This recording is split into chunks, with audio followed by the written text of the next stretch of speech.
Welcome, everybody, to the Weekly Grind Podcast. I am your host, Keith Fabbri, with my co-host tonight, Doctortoddlee. Todd, how we doing? Fantastic. All right, Todd, it is episode number 24. And with us tonight, our guest is IFBB Pro, Ashley Sneathen. Ashley, welcome to the Weekly Grind Podcast. Thank you for having me. I appreciate it. All right, Ashley. And you are an IFBB Pro. You've competed in IFBB Pro figure. Yes, starting in 2016 when you turned pro at the Junior Nationals? Yes, I did. Okay, and then competed part in 2016, and then last year I know you had a string or a run of IFBB Pro shows that you did, like basically back to back to back to back. It seemed like what I would see posts of those. So in case anybody doesn't know who you are, I'm sure there's most of the people that are listening know who you are because you have probably one of the bigger followings of people that we have as far as on Instagram and stuff that we've had on the show. I think the only one that had a bigger following was Danny Reardon. So you have very large followings, and most people are going to know who you are. But just in case, give us a little information on yourself, a little background, how you started, and some of your contest history. Well, I might be actually a little different than most when it comes to how I got started in the industry. I actually, growing up and in high school even, I never competed in sports. I was never athletic. You couldn't even get me to go to gym class. Like I would skip out and go do other things. Okay. So I actually got started as a New Year's resolutionist one year back in 2013. Okay. And I just started out going to the gym, learning different exercises. And then I just wanted to keep taking it a step further. I started playing with my nutrition and just watching my body change, and it just kind of catapulted. So it was when Instagram was getting really big with fitness at the time.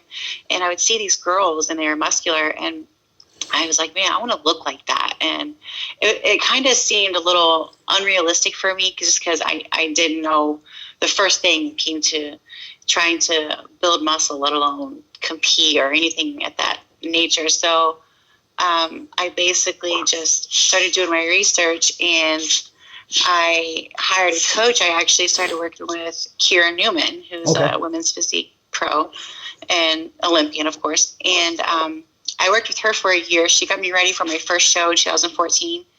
And basically history from there. And so I started competing in 2014, and I've competed every year since then. So it's been great so far. Right. And you turned pro at the 2016 Junior Nationals. And then what was your first pro show? My first pro show, actually, I competed 2 weeks after Junior Nationals, after I got my pro card at the Chicago Pro. Okay. And I talked to some of the judges after winning my pro card, and I wanted to get some feedback. And their feedback for me was to go ahead, kind of swayed me to do Chicago Pro and to see how I compare against those girls. Sure. And then go into my off season, and then, I would be able to better plan my off season and train and do everything else accordingly. Right. Basically see how you stack up. Exactly. Okay. And then you competed quite a bit in 2017. Yeah, and I did for my first pro show. I thought I did fairly well. I mean, I placed top 5, so I was completely ecstatic with that, and I felt really good going to my off season. And then kind of had a different year this year with competing, but it still was a huge experience for me, and something that I will carry with me that I learned from. I learned a lot from competing that much, and just competing against different people. So. Right. Okay. All right. And then now here we are, fast forward to 2018, and you have decided that you are going to transition from figure to women's physique. And that's correct. How did that all come about? What was the thought process behind that? Was it something that you just wanted to look more like the women's physique, or was it kind of this is where I think I fit in better, or what was the thought process there? There's a whole lot behind that. Right. So with figure, that's where I got started. That's my day one from there. Right. But I truly enjoy the sport of bodybuilding. It's I don't want to have to, if my body wants to progress a certain way, I don't want to feel confined, Right. if that's the right word I want to use. No, that's and yeah, and I just want to allow I want to train. I want to train as hard. I don't want to feel limited. Right. And the way that I've been training, the way I've always been training, that's the way my body's been progressing. And so, and I'll continue to do so. So there was that. And then just looking at myself and comparing myself to other figure pros. Let me rephrase that. The figure pros that are winning, I was just realistic with myself. Like the way that I'm structured and the way I just completely broke myself down. The way that I'm structured, I felt that I could do well in the women's physique division, just with my structure, the way I hold muscle. If I continue to train the way that I do and I eat the way that I do, inevitably it's going to happen. Okay. And so, and then here's the other part. I love women's physique. It's artistic, it's beautiful, it's feminine, and I love everything about it. So why not? Right. Right. Well, you don't have to sell us. Me and Keith both do bodybuilding, not classic physique, for a reason. It's because it's like we want to be as big and crazy as possible. And if our bodies will let us do it, go with it. You know, not everyone's gifted enough to build muscle. So if you happen to be one of those people who can still look pretty and feminine and also carry a ton of mass, fuck shit up in physique. I mean, it's just common sense. Yeah, one of the things that I see out there a lot is I see, like, you know, let's take like bikini for example. You have girls in the bikini division that are too big for the class, but yet they still continue to torture themselves and suck themselves down to try to pigeonhole themselves and fit themselves in that class when they could probably be really good figure competitors because they are progressing. And the part about bodybuilding and the whole thing is that you're supposed to be bodybuilding. You're supposed to be improving. You're supposed to be building your body. And if you're actually constantly like limiting yourself, then what is the point of doing the whole sport if you're just going to stay in figure, you know, your entire life, even though you have the ability to progress into women's physique? You know, I don't really see the reasoning behind that with people. I see it in men's physique too. So these guys are still doing men's physique, and they could at least go up to classic. You know, if they're not to be a bigger bodybuilder, but they're way too big for physique, but yet they're still trying to, you know, suck themselves down and do it. And they're basically sacrificing all the muscle that they're trying to put on. Exactly. Like, what are you doing this for? Why are you even competing at this point if you don't want to move up? So yeah, I applaud you for actually doing that, because that's kind of like what I think when you do this sport. Like, you know, a female starts as a bikini competitor because she's only got a little bit of training under her belt. She should try to progress to figure. And if she's lucky enough to be able to transition into physique, then she should do that. So unless they don't like that look, unless they don't like the muscular look, then they should be allowed to stay where they want to stay. Allowed to stay where they want to stay, or just stop competing altogether if they get to that point, instead of killing themselves to get down to bikini or to figure, when they just can kind of find where you fit in. There's a reason why there's multiple divisions, and it's because not everybody can do each one. I mean, you have plenty of females that can't. There's not going to get bigger than a bikini competitor. That's what's going to happen. It's whether it's the way they eat, the way they train, you know, they're just their body type, you know. And you have women that'll max out at figure, and then obviously now you have somebody like Ashley who's progressed her way through, and now she's able to go up to women's physique. So I just feel like if you're gonna do this sport, you should be trying to progress at all times. And the way you're doing it, that as far as I'm concerned, that's the proper way to do it. You see that you're able to do it. Let's just do it. Right.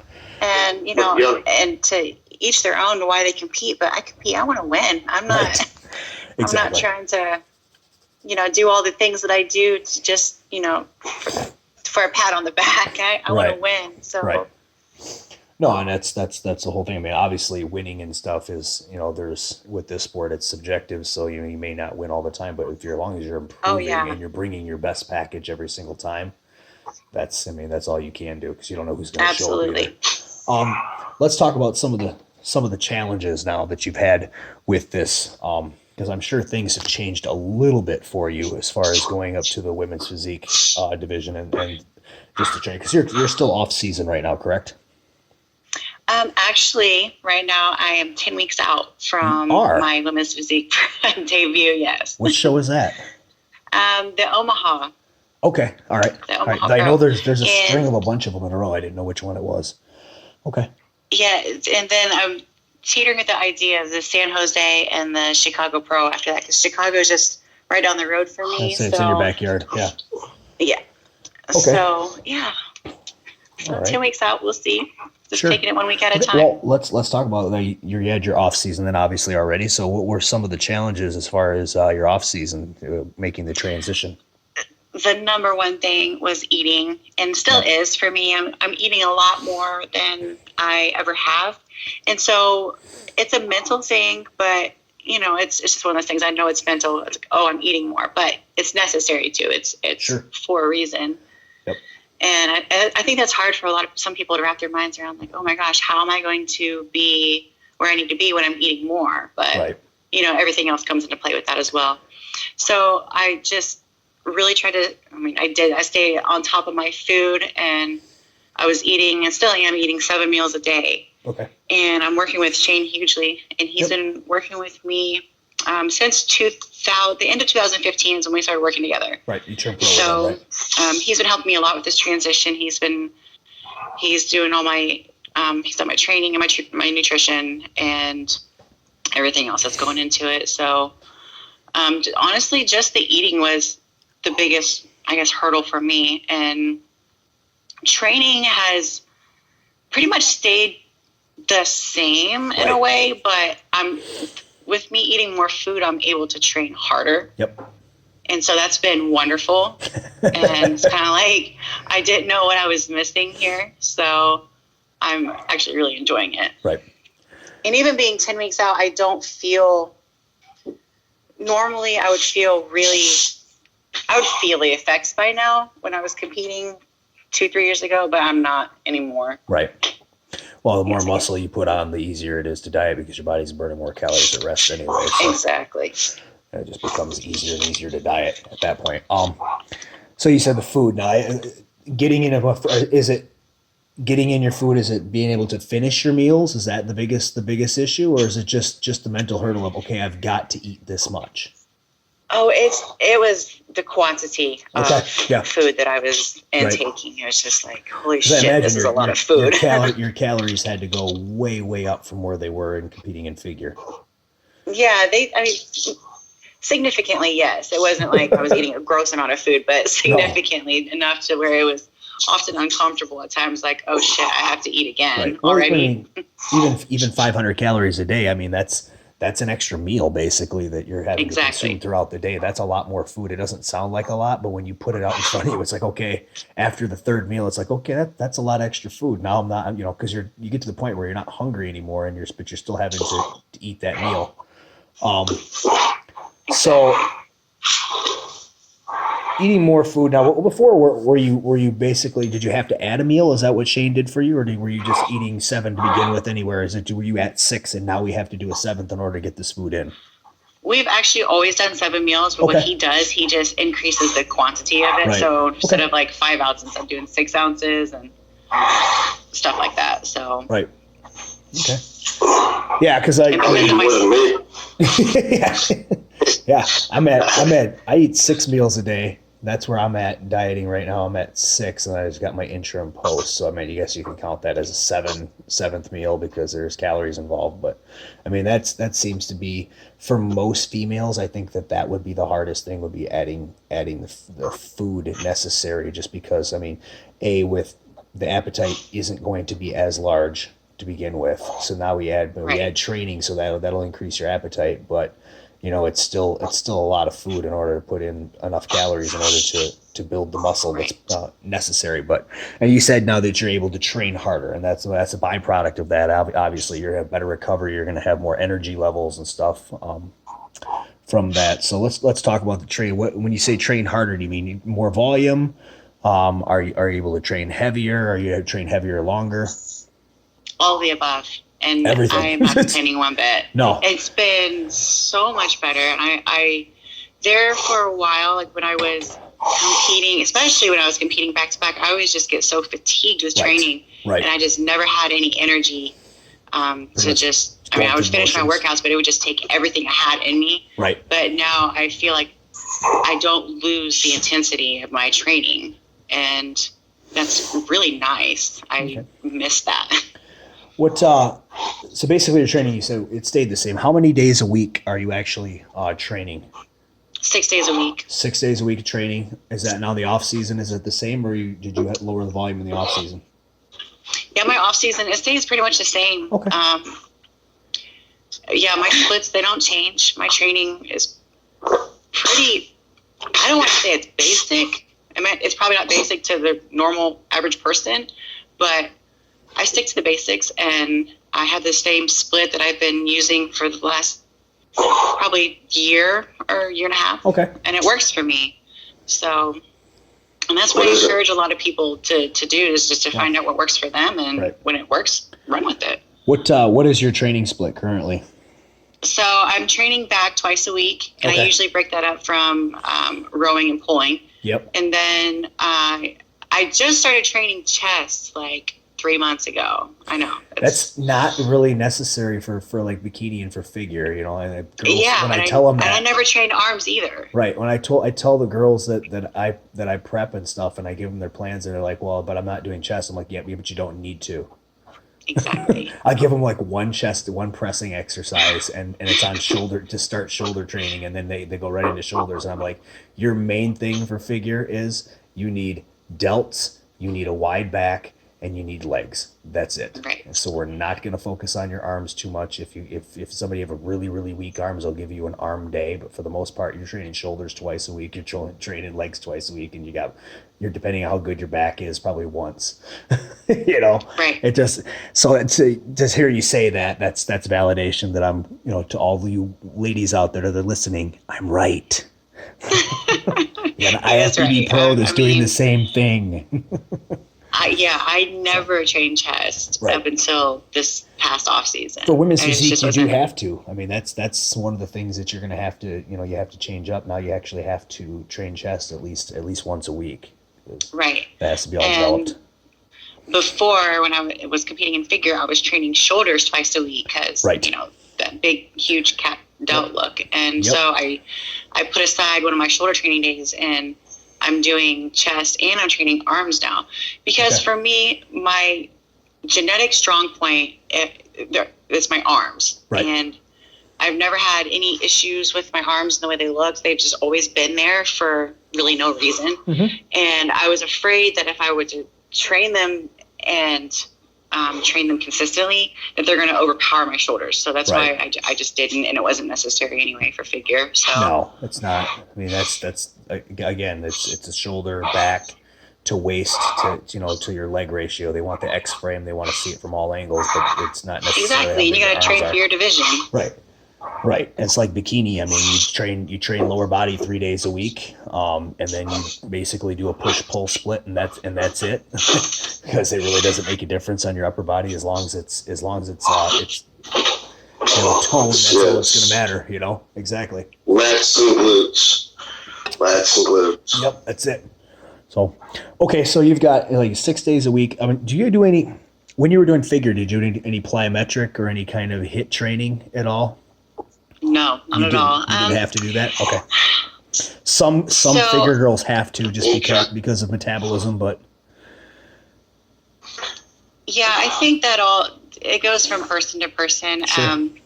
I know a lot of people will probably hate me for this, but when my coach was prepping me for junior nationals to go for my pro carb, I was about 6 weeks out. I was doing stairs, and I told him, he asked me, you know, how's your energy? I think I was doing intervals. I can't remember. And I said, I'm doing fine. You know, to me, I'm the kind of person, like, I don't care. Just whatever I need to do, just tell me what I got to do and I'll do it. Sure. And he's like, well, all right, we're going to have you do cardio, but I'm just going to have you walk. No incline, no nothing. And I'm like, wait, what? He's like, yes, we're going to have you walk for the last 6 weeks. And I'm like, there's no way I can get away with walking and be ready. Well, I was, and he was right. And I listened to him. And I'm glad that I did, because I literally was so skeptical and doubtful. I'm like, all right, here we go. Right. And that is odd for most females. That's your genetics there and your metabolism, because like I say, most women they be killing that step mill the last 6 weeks trying to burn body fat. So clearly you didn't have that issue, and you saw it, which probably actually allowed you to train harder, which to tell you the truth is more beneficial anyway than doing the cardio. Well, the cardio should only make up the calorie deficit that you need to have. But I'm climbing my life away on that Stairmaster right now. So yeah, I don't see any walking in my foreseeable future. Not for women's physique, because everything needs to be just that much leaner for the women's physique than the thing. But exactly. For you, it doesn't. From what I've seen, it doesn't seem to be an issue with your conditioning and stuff. Your condition is actually very, very good for the figure. I mean, almost to a point of where you might be a little bit over conditioned for some of the standards and stuff, because I know there's been kind of a call for a softer look, and it looked that way at the last year's Olympia. And then from what I saw at the Arnold Classic too, the same thing, where the figure division was a bit softer than in previous years, and that seemed to be where they went with that. So I don't think for a conditioning thing you have that issue. For you right now, it's just going to be building enough size. Yes, absolutely. So, okay, so we have a 6-day split that you do, and your training volume, did that go up at all? I mean, are you doing more sets than what you were doing before, now that with the added food? My sets, no, but I am doing a lot more volume. Okay. Just because I have the energy and ability to do so. Yeah, exactly. So, and I really enjoy training like that personally. Sure. So, but I've been prepping. I was originally prepping for the Orlando Europa, but we kind of, with my prep, we got off.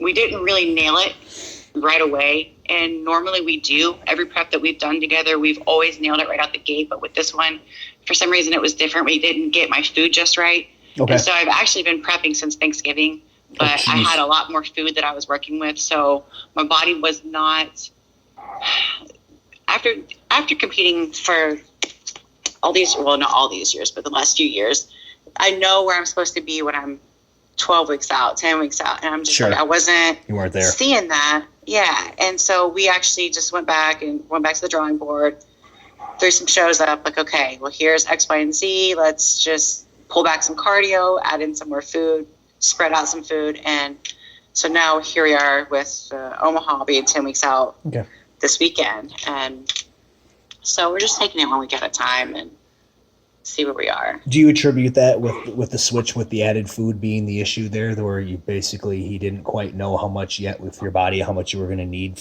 with the transition, if actually having to give you more to begin with, that like he didn't know how much to add and subtract right off the bat, and how much cardio? Okay. Yeah, I can see where that would be an issue. I aimed a little high on the food, and then after a few weeks, we were seeing. I mean, weight was moving off of me. I started my off season. I got up to about 170 pounds. I'm 5'5". Wow. And I'm currently at about 155 right now. Okay. But there for a while, I got to 160 and I just couldn't budge. However, I'm going to put this disclaimer out there for the ladies that are listening.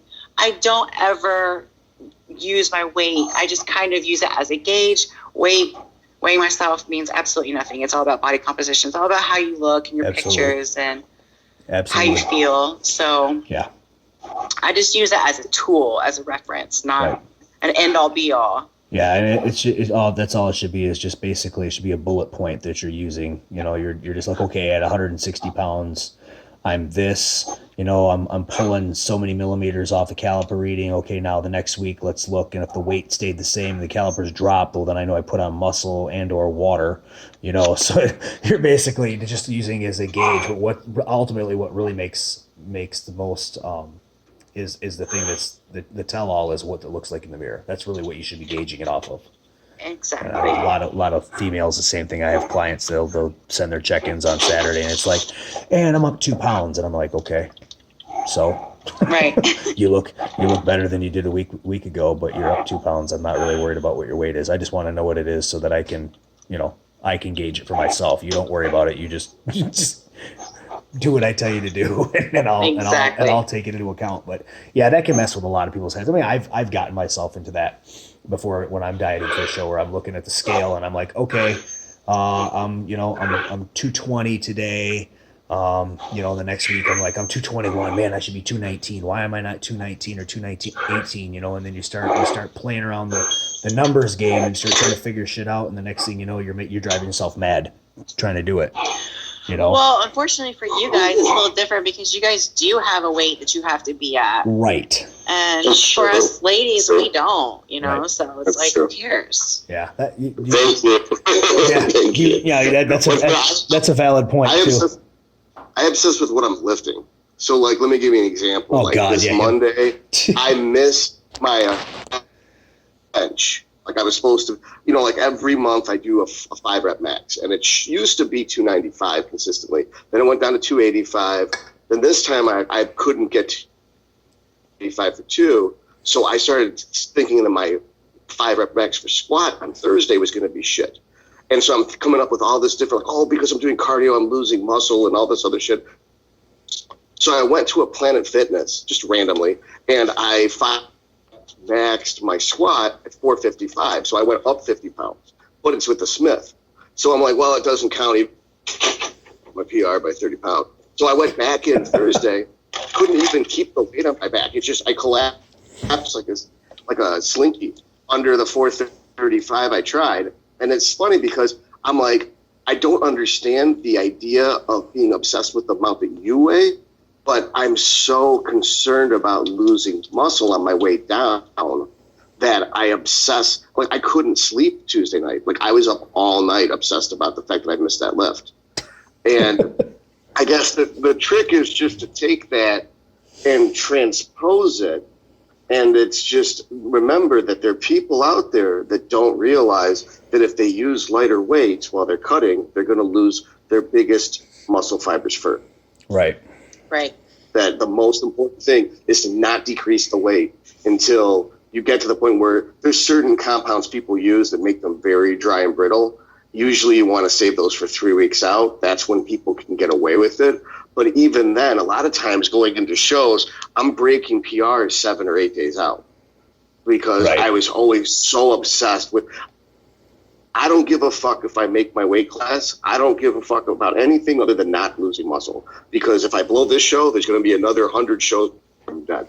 Right. But if I lose weight, I'm not a bodybuilder anymore. Now I've just got an eating disorder because I'm going up and down and up and down and up and down, not making any progress. Yeah, I don't even worry about it. I don't even track my workouts hardly anymore. I train instinctively because I used to do DC training, so I used to be a numbers guy, and I don't do that shit anymore. Now it's more volume training, and I'm just basically going off of how the muscle feels, making it contract. And as far as the scale goes here, like once I get inside of 6 weeks, I won't weigh myself anymore. I won't even know what I weigh until I show up at the show. Oh damn! And it really doesn't make a difference. Other 3 weeks a month. Yeah, but like that 1 week I take seriously with, it's like a powerlifting week, 1 week a month, just to hang on to everything. Yeah. He's not even lying too, though, because he'll text me sometimes. I'll get a fucking random text message in the middle of the night, and it'll be like, I don't understand when my shoulder press went down. And I'm like, what the fuck is he talking about? And I'll go in at 5 a.m. I won't be able to sleep. I'm like, fuck this. And I'll be sitting in the gym parking lot at 4:55, like, motherfucker, open up. And then, like, I'll go in there, and I'm like, you're spotting me. And the dude's like, I'm 70. I'm like, you're doing it anyway. You're doing it anyway. Like, doesn't matter. It's like, what's spotting me? And I'm like, okay, it looks like I'm going to lose a tooth because there's a shoulder press. It's like, I got to get 6 reps with this. If you have to help me, just fucking take it. Don't say it's all me and help. Okay, man, okay. I'll just be so intense about it. But that's all I don't even care if I win the. I just want to get bigger and stronger because I'm enough of this shit after all these years. Right. And I know what you mean, though. Ashley, you're like, I don't want to play to lose. I'm here to win. Right. But the point to me is I'm fighting myself.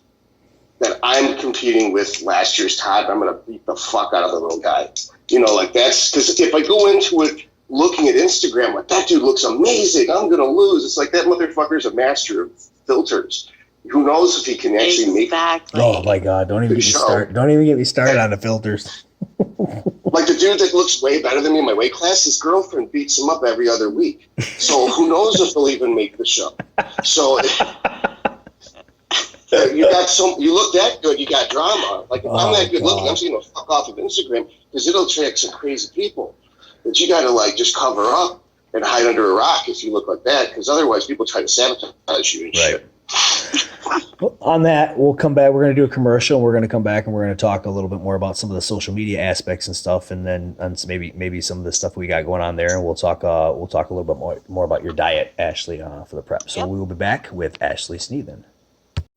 Have you ever wished there was a site devoted to providing true information about bodybuilding? One that shows you what the top bodybuilders are really doing? It's all here at musclementor.net.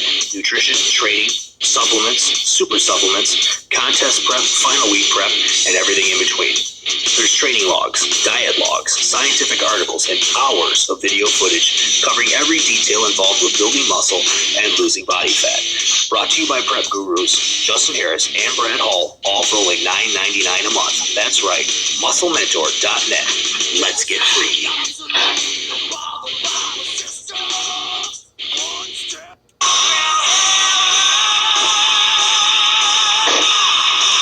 Valhalla Labs at Valhalla-Labs.com. Created by Doctortoddlee himself, champion bodybuilder and biochemist, the best in testosterone support and intra and post-workout nutrition. And we are back with IFBB Pro Women's Physique competitor Ashley Sneathen. And the first part we talked about what was different with your training, Ashley, and some of your food in the off season, having to eat more and stuff. And we got a little bit of your contest history. We'd like to talk a little bit more about the diet itself. Most women, and this is just from experience, most women and stuff, insulin sensitivity isn't great for females because of estrogen and stuff, though. So they end up, whether or not they try to start out that way, they end up very, very low carb. And it goes with, I guess, most competitors, although some of us are able to eat more carbs than others. Do you utilize any kind of carb cycling right now, or is it pretty much just a straight low carb diet that Shane has you using? Well, as of right now, I have carbs in 6 of my meals, so I'm definitely not complaining. You're not low carb then. Yeah. So, and I have a cheat meal once a week. Oh, okay. And my coach actually, he keeps my cheat meals. Well, up until now, I don't know what he'll do this year, but every year I've been with him, he's kept my cheat meals in. And my cheat meals, I don't really go crazy with my cheat meals. They're pretty basic. I mean, I might do a burger and fries here and there. It depends on. Sure. Just depends. But for the most part, my carbs, they stay pretty consistent up until the last few weeks, and then we'll start cutting them down. And we don't drastically cut carbs. I feel like that's just a recipe for disaster. Right. We'll just do a little bit at a time each week, and he'll also bump up my cardio 5 minutes, 10 minutes. Sure. Or whatever. And it seems to have a really good effect for the fat loss for me. Right. And I don't sacrifice a whole lot of tissue in the process. And I've seen that, and that's awful. So right. I think that's every competitor's worst nightmare. Speaking of cardio, go ahead, Todd. I was gonna say pancake butt. Right. Right. Yeah. Well, too much cardio. Your butt just flattens out like a deflated balloon. That's actually really funny that you say that, because when I did 5 shows this year, and in the process you're just into it and you're focused and you really can't see, but I have all my pictures from each week of those shows, and you can tell because I did the Governor's Cup and then I did St. Louis, and they were 2 weeks apart, and I looked fantastic at those shows. Like my glutes weren't striated completely from the back, but from the side. They were feathered a little bit, and everything just flowed really nicely. My conditioning was just polished. Fast forward a couple weeks, and I competed at Orlando Europa, the Toronto Pro, and where else did I compete there? Oh, Pittsburgh.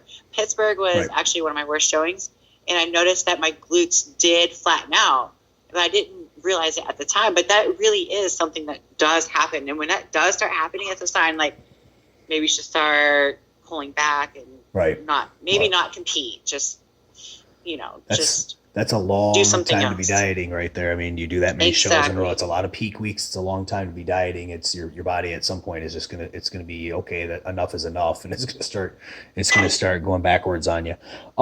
Speaking of the cardio, now you said before you were doing a lot of walking before, and now you're pretty much married to the step mill. Is that the only cardio you're using right now, as a step mill, or are you doing some other cardio, some intervals or anything yet? Yeah, right now I'm doing a little bit of intervals mixed with steady state on the Stairmaster. But the thing is, I have to be really careful, and I'm mindful about it, because sometimes I just want to go balls to the wall and like do these high intensity intervals, and I have to remind myself that more is not always better. Right. So I just have to be really mindful about that and think about, okay,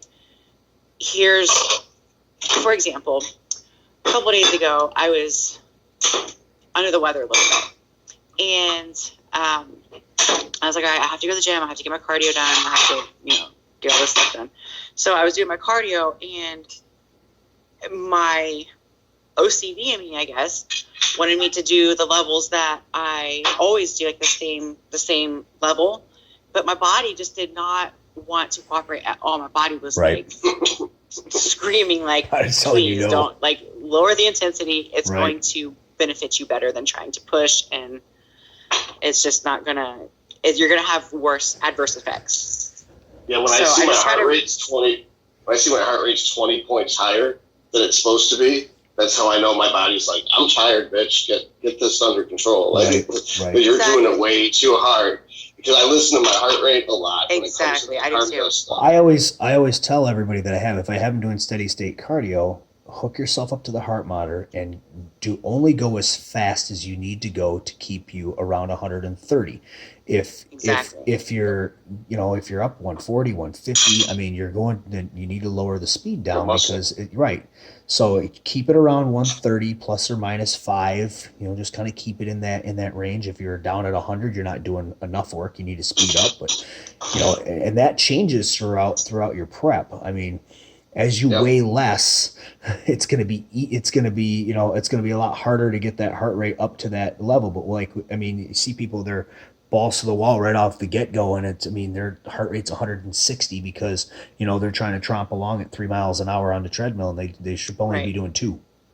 Or on the step mill, they're on like level 5, and you should be, bitch, start on level 2 because you don't need to be on level 5 right now, So yeah, I got a 160 heart rate the first week. Right, and you're pouring sweat 5 minutes into still it. Keep a 124. Right, and you're pouring sweat 5 minutes in, and your quads are cramping and everything else, and it's like, this is not benefiting you at all. So that's a good point that you bring up with listening to just listening to your body, because I don't think enough people do that, especially when it comes to cardio. Exactly. Okay. And then so the training's still the same. Now, do you utilize any kind of supersets or giant sets within your training, or is that something you save, or is it something you don't do at all? Oh my gosh, yeah, I absolutely love supersets, and I'm a huge fan of drop sets too. Okay, yep. So those are the two main things that I really incorporate a lot into my training. So I like that a lot. Yeah, I feel like, and this is not a knock on females, but I mean, it's just because I think a lot of them don't really realize how intensely they need to train.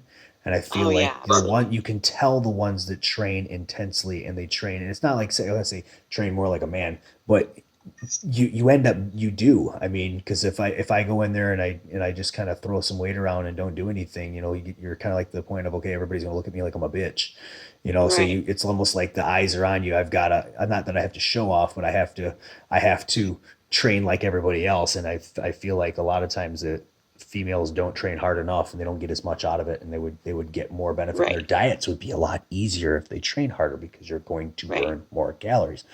I've seen some of your videos and stuff on Instagram and stuff, some of your training videos and stuff, and I can say that you train pretty hard. From what I see, she does train pretty hard. Yeah. So when you say you're doing drop sets and stuff, that's I don't feel like that's something that gets done enough in the gym, especially by female competitors and stuff. Right, and I just love sometimes like the comments that I get from social media. It's like, oh, I don't want to look like that, or I don't want to. And I'm just like, you don't have any idea of the stuff that I have to do in order to look this way. It's doesn't that just piss you off when people are like, I don't want to look like that? I'm like, did I fucking ask? Right. That number one, did I ask? Did I ask you? It's just like, it's like I didn't wake up like this on accident. Like this isn't an accidental thing. So. Yeah, that's my favorite one too. Where people are like, "Well, I don't want to get that big." I'm like, "You're not going to. Just exactly forget that whole thing because it's going to take you a long time." And like I've been, I'm 39. I've been training. I started weight training, I believe, when I was like 13 or 14. So it's taken me 25 years to to get to where I am. It's not an overnight thing. Right. All right. So now. The contest you have coming up, you said Omaha. Is there anything else that you have marked out? You said, was it San Jose? Yeah, San Jose, the Chicago Pro. I love the Chicago Pro. It's such a fun show. How many weeks out is the Chicago Pro? Is that in July again? Is that over 4th of July weekend? Yes, it is. Okay. All right. That's what I say. That's because that's partnered with the Wings of Strength amateur show, correct? Okay. Yes. All right. Yeah, that's a good show. It's usually a very large show too. A lot of competitors from the tri-state area there that are competing from Wisconsin, Illinois, Indiana. A few that come down from Michigan, but it's mostly just those 3 states right there. Anything after that? I mean, if you qualify for the Olympia, is that something that's out there that you would do? Oh yeah, if that came about, then that'd be my next adventure, I guess. But for the most part, I'm the competitor that I have my season, and when it's done, I'm done. It's done. However long I compete for, or I'm getting ready for a show, I take just as much time, if not more, off. And I think that's where a lot of ladies mess up too. And I'm always harping about that on my social media, that girls are afraid to take off season because they don't want to get quote unquote fat. I'm like, exactly. Don't eat like shit. I mean, it's not like you gain weight just because you're not dieting. Right. Don't get me wrong. I enjoy myself, but it's like, I know I can just change my variables and I can look the way that I want to look or I need to look. There's a time and a place for it. I think a lot of that is that the girls that are afraid to happen or have had that happen, it's not the amount of food that they're eating. It's the amount of food coupled with the lack of activity, because it's like, okay, the show is over. I need to take a break now. And they don't just take a break from dieting. They take a break from dieting and from training. So then it's like they haven't seen the inside of a gym for 2 months, and they've been eating like shit for 2 months, and they wonder why they blew up 50 pounds. Well, it's because you haven't done anything, and you've been feeding your face like you're training 6 days a week, and you can't do that. Well, Ashley, I think you have a lot more confidence, and you're aware of the concept of control, that you feel you can control your body. And that gives you confidence about yourself. Like, I don't like how I look today, but if I want to change it, I know what to do. Most of these young ladies don't have any idea what they're doing. They're just following some coach's directions. Right. And if that coach just got hit by a bus, they would just panic because they didn't even pay attention while they did it. Right. Like, I actually had a bikini competitor explain to me she didn't know the difference between carbs and fat. I'm like, you've done shows before. And she's like, yeah, but I just do what I'm told. And I can't wrap my brain around that because I had 9th grade health. I'm sure she had 9th grade health. It's like you learn about this shit in like middle school and high school. Like, how did you like go in one ear out the other? But then you look around at them all and you're like, yeah, they may have ate their textbooks, but they didn't read them. Right. Yeah, it's not just a problem with females. I see there's a lot of men out there, obviously, that have the same issue where they just, they take the time off and they eat like shit for 2 months at a time and stuff. I think it's more prevalent with the females just because there's more female competitors than there are male competitors. With the bikini division, when you just have endless amounts of competitors being paraded out every show, there's just more volume of women. So I think it's maybe a little bit more prevalent there. But I mean, I've seen dudes that are just the same way. I mean, it's like, I'm going to take a couple months off, and then a couple months later, it's like they're 60 pounds heavier. And like, holy shit, what happened to you? You look like you ate yourself. And, I guess that's the main thing that people need to understand is that, yes, it's good to take a break. And yeah, it's a good idea to take a break from maybe training super intense and super hard, but fucking deload for like 2 to 3 weeks and, just kind of go through the motions, at least get in the gym and get some blood flowing or do some cardio maybe, and go ahead and eat what you want to do and relax your diet for mental purposes. But your body physically still needs you to be in there, needs that stimulus. It needs the blood to be moving and stuff. Because a lot of these people, they go on these contest diets and stuff, and male and female, and you're working so hard and your central nervous system is so taxed. And yes, you need some time off, but the last thing you need to do is not move food around and not continue to kind of make your metabolism move, because what happens then is you end up with blood pressure issues and everything else because you do too much time off, and then all the sodium that gets back in you and the water and everything else. And if you're not careful, you end up in the fucking hospital 2 weeks later. I've seen it happen. Oh yeah, it's and edema.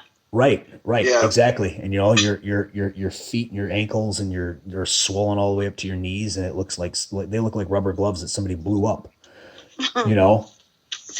If you're getting blackout spells from putting on your shoes, your ass got too fat. Yeah. That's like if I'm losing consciousness, then my off season is not doing as good as I thought it was. I can't, you get seeing black stars moving from the peripheral to the center of vision when you're putting on your shoes, or if you're snoring, like all that stuff goes away when you contest prep. Right. So probably what's happening is we're carrying around way too much fat and water in the off season. Here's the thing, your kidney doesn't know the difference. So like if my kidney is built for a 140-pound body and I'm 180 pounds rock hard, that means that if I put on 20 pounds of fat, I'm not 20 pounds overweight, I'm 60 pounds overweight. Yep. So that's when you're getting all the health consequences of someone who's actually 60 pounds overweight. So the more muscle one of us puts on, because like Ashley, like for you, based on your height, you're supposed to be 125 pounds. So you're probably below average body fat right now, probably significantly, which means you have 30 pounds more muscle than any other 5'5" woman. So therefore, it's like if you were to put on even up to a 20-25% body fat, it'd be that much harder on your kidneys, heart. And, women usually have better constitution for metabolic strain than men do. So for a guy like me or Keith, when we're getting heavy, for us, based on body fat percentages, we're way blown the fuck out in the BMI chart. Well, your kidney still works off that BMI chart. Even though BMI is bullshit, there's a few things BMI actually does apply to, and that's like the kidneys, the heart. So for sodium retention, like when it comes to snoring, blood pressure, clubbing fingers, out of breath when you go up and down stairs, congestive heart failure, it's your total body weight regardless of body composition. So it's all the more reason for people not to get big in the off season, but stay lean as fuck or close to it all year round. And like Keith said, 2 weeks off is different from 2 months off. Yeah. Well, I say not even 2 weeks off, just 2 weeks where you relax the diet and you just, maybe you only go to the gym 3 days a week instead of, 5 or 6. You go in there for 3 days, you do push-pull legs, and you don't even have to train that intensely. You just get the blood flowing, and then you can relax your diet, and you could do this for months on end and probably be okay and only put on a few pounds over what you should. And you wouldn't blow up terribly. Your metabolism wouldn't suffer terribly. I think that's probably when it's more prevalent, like I said, with the women, because number one, of the mental aspect of putting on weight and stuff. And once you get depressed about your weight, it's just going to fucking snowball and it's going to become worse. Because then they get into deep, dark depression. They don't want to do anything. They don't want to go out and do what they need to do. And it's hard to get back. And that, so. Ashley, if you had any kind of advice for, like, say, the female competitors we have, like the lower level female competitors we have listening to this, if you have any bit of advice for them, just one thing that you could tell them about themselves as far as for competition and stuff, what would it be? The main thing is for me personally, I fell in love with training and the lifestyle in general. Right. And I had a really good relationship with myself and how I feel about myself. And then I got into competing, because if you go into competing and you don't have very good control about you and yourself and the way you do things and your emotions and just everything in general, like that's just it's gonna create a really bad situation for you and for, it's just not going to make it fun. I mean, people, I see that happen all the time, that they ruin the experience of this and trying to do this, and they get these really bad body image issues.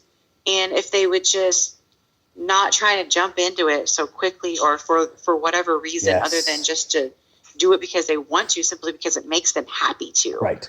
And that's why, I just didn't wake up one day and we're like, I'm going to compete for a bodybuilding competition. And I see that all the time. All the time. I've never been to a show, but I'm going to win one. I don't even know what I have to do, but I'm going to do it. And I'm going to get my pro card.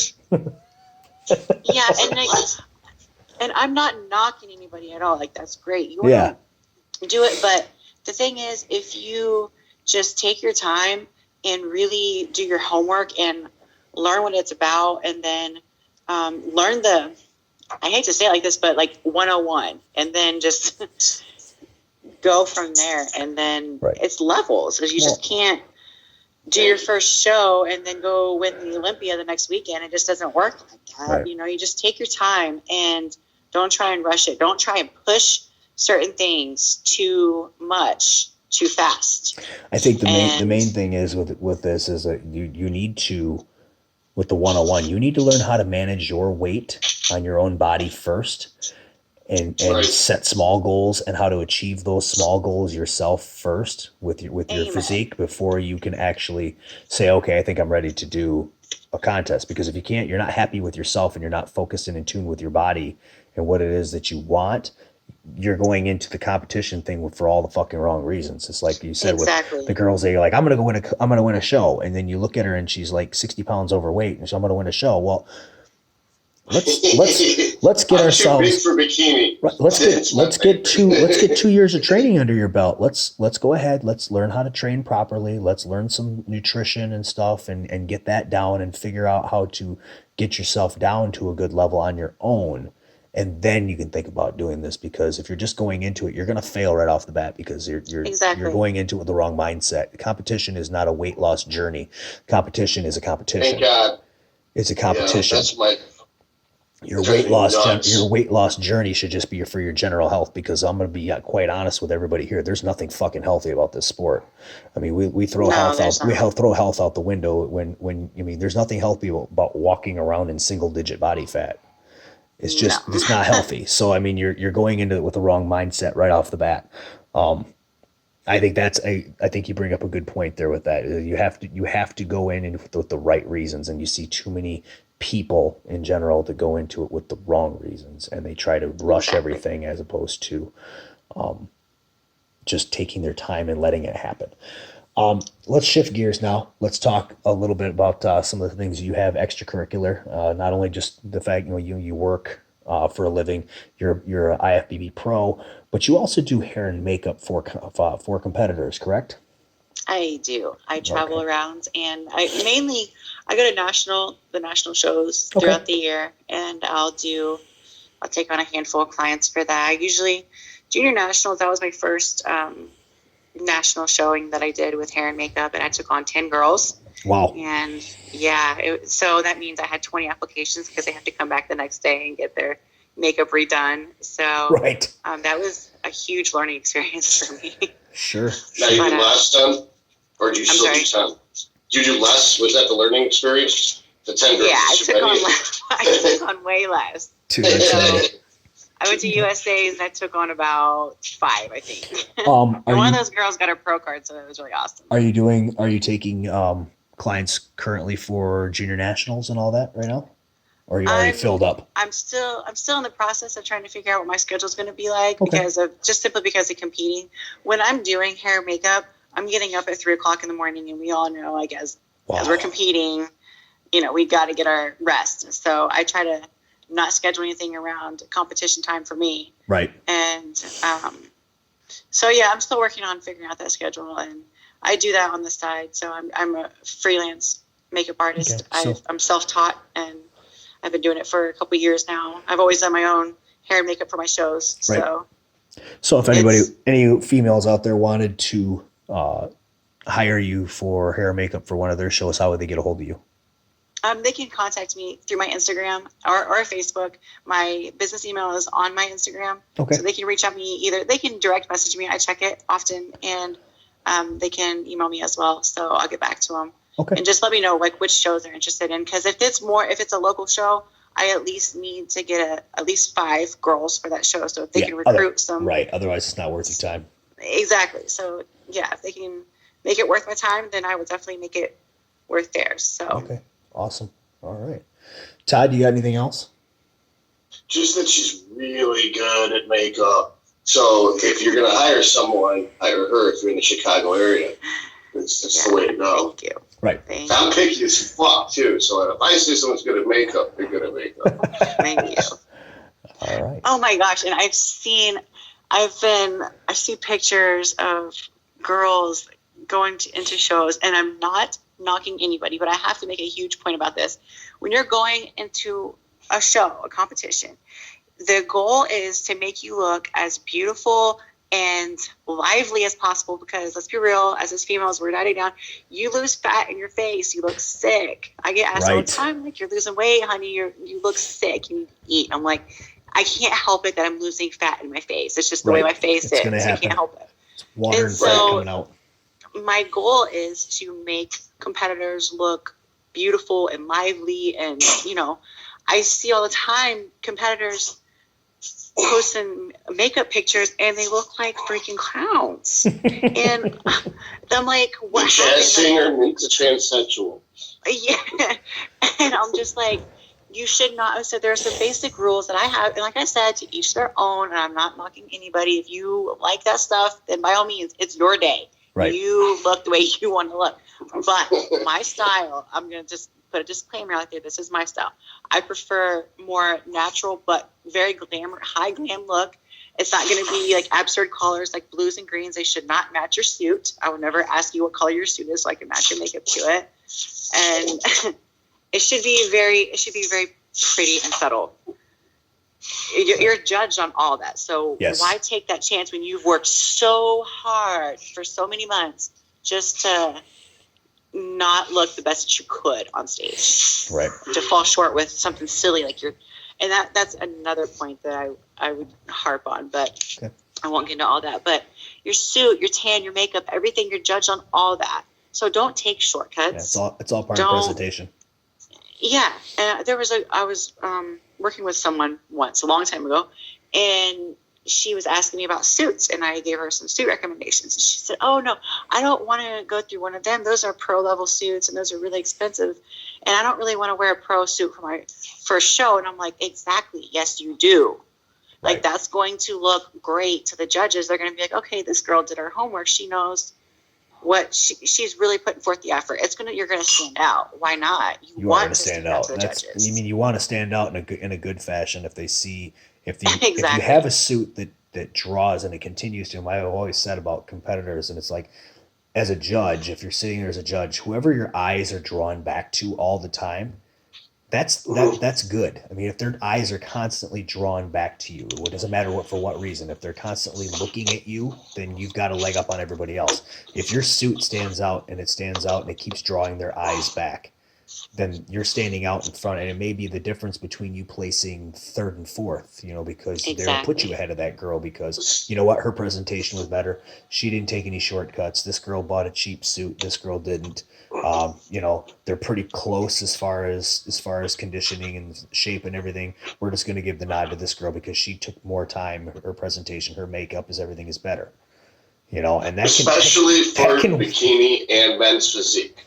Because it's much more subjective, much more presentation focused, right? Much more pop and wow factor. Yep. Bodybuilding, women's physique, you can be like delts, caps, and quad sweep, but the modeling divisions don't have that.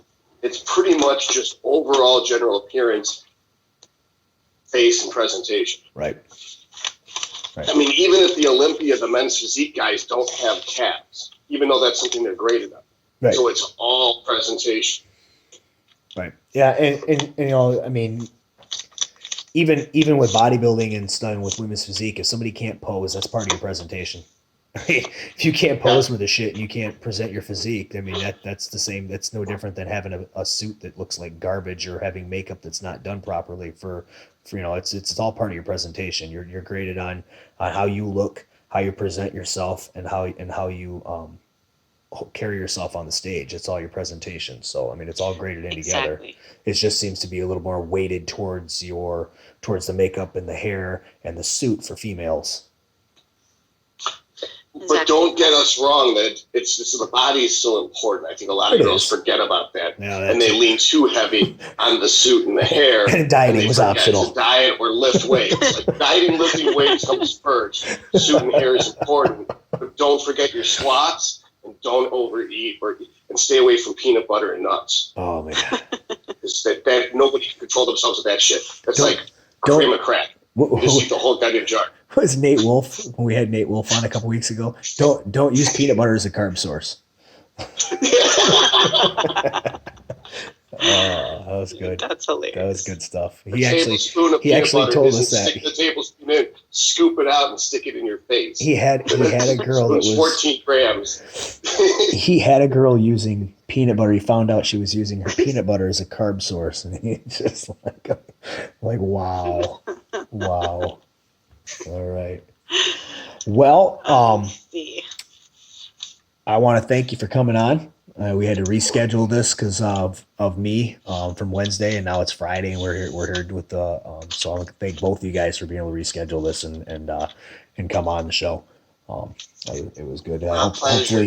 Hopefully we have a lot of ladies out there that listen to what you got going on and stuff, and maybe some of your tips can provide some insight for them and help them out a little bit. I really hope so. Okay. I really hope so, and I encourage people to reach out to me all the time if they struggle with that kind of stuff, because sure, I see it so often that girls they develop external issues outside of competing, and they struggle with their off seasons, and they struggle with trying to improve and make improvements for the next time they come back on stage. And that's why I harp on that a lot, and I just say, hey, if you want to improve, and people ask me, well, what was the main thing that you've done in order to advance as much as you have? And I said, it's because I'm in the off season. I take the time off, and not off completely. I'm training, I'm eating, I'm trying to improve my physique. Right. And so that's what I mean by off season. And you just can't be afraid to take the time. And that's the big thing. People just don't want to take the time. Right.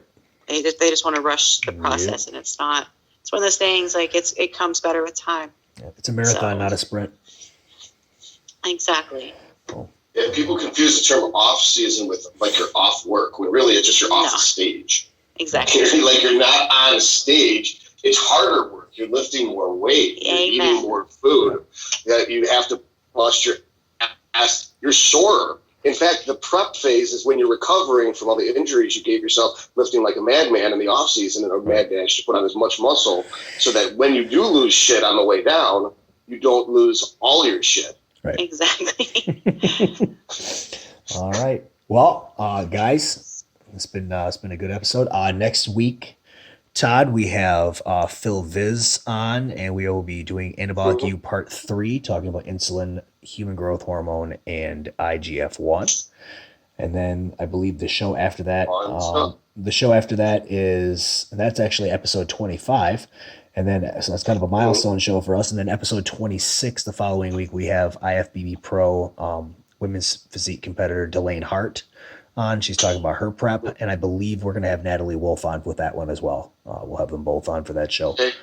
And they can talk about their preps, because I believe one of them is actually getting ready for the same show as you, Ashley. Well, it's IFBB Pro Natalie Wolf, though, correct? Yes. I mean, she is a pro now. She is a pro. She's been a pro for quite a while. She's been a pro for quite a while. 2014. Yeah. So, all right. Well, for Todd Lee and for Ashley Sneathen, I am Keith Fabbri, saying this has been the Weekly Grind Podcast, sponsored by MuscleMentor.net and Valhalla Labs at valhalla-labs.com. And we will see you next week with Phil Viz and Anabolic U Part 3. Until then, keep grinding.